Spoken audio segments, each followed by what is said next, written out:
बिस्मिल्लाहिर्रहमानिर्रहीम। आज फीफा का जो सेमीफाइनल अर्जेंटीना ने फतह किया है, जितनी मुबारकबाद के वो हकदार हैं, उससे कई ज़्यादा हकदार फीफा कतर है और उसकी हुकूमत है।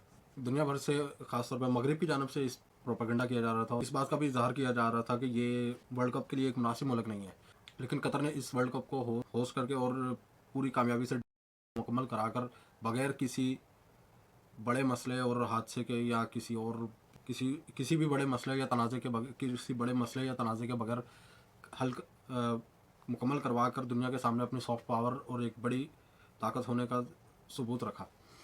इसके बावजूद कि दुनिया भर से ख़ासतौर पर मगरबी ममालिक की तरफ से जो फीफा के ख़िलाफ़ प्रोपेगेंडा किया जा रहा था, उसका भी उन लोगों ने मुंह तोड़ जवाब दिया कि उन लोगों ने अपनी खामोशी को ही अपनी ताकत बनाया और बताया कि वो किसी भी तरह दुनिया भर किसी भी तरक्की याफ्ता मुल्क के साथ मुकाबला करने के लिए बिल्कुल तैयार हैं। बहुत सारे लोग इस चीज़ पर तनकीद कर रहे थे कि 220 मिलियन डॉलर उन लोगों ने सिर्फ स्टेडियम और इंफ्रास्ट्रक्चर पर खर्च कर दिया, तो ये इसका बहुत कुछ बाद में भी बन सकता था, या इसकी ज़रूरत नहीं थी इतनी ज़्यादा।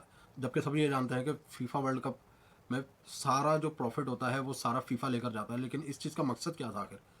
मकसद सिर्फ यही था कि दुनिया के सामने अपनी सॉफ्ट पावर को रखना।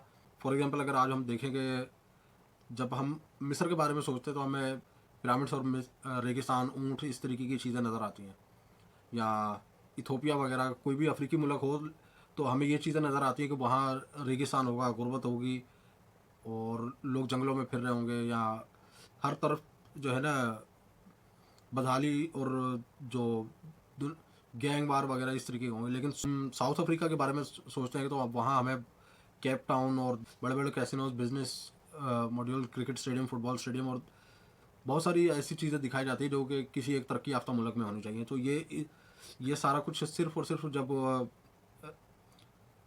पिछले कुछ साल पहले जब साउथ अफ्रीका ने भी वही किया जो आज कतर कर रहा है, कि उन लोगों ने भी फीफा के ज़रिए अपने मुल्क का एक अच्छा इमेज दुनिया के सामने रखा। और बहुत साल पहले हिटलर भी कुछ ऐसा ही कर सका था, तकरीबन 1930 में।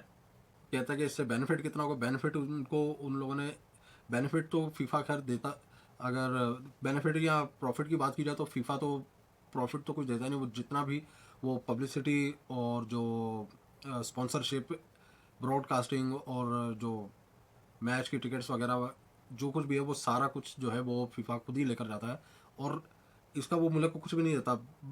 बल्कि जो कंट्री जो होस्ट करता है वो ज़रूर उस फीफा को इस चीज़ के पैसे देता है या उसको एक ख़ास पेमेंट करता है ताकि फीफा वर्ल्ड कप को उस मुल्क के अंदर खेला जाए।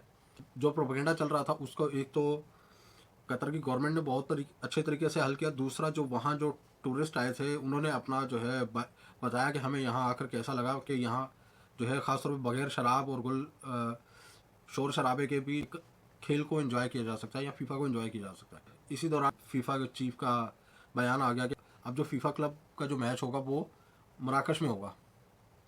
मराकश भी सेमीफाइनल में पहुंच सका, लेकिन वो फ्रांस से हार गया, जो कि ये उनके लिए एक तारीखी लम्हा था, कि क्योंकि किसी टाइम पर फ्रांस की हुकूमत मराकश पर कायम रही थी, तो इस मैच को एक बहुत ही तारीखी करार दिया जा रहा था। लेकिन क्या फ्रांस ने उनको हराकर फाइनल के लिए क्वालिफाई कर लिया और मराकश पीछे ही रहे। मिलते हैं इंशाल्लाह आपसे अगली वीडियो में। तब तक के लिए अपना और अपने आसपास मौजूद लोगों का ख्याल रखिए। अल्लाह हाफ़िज़।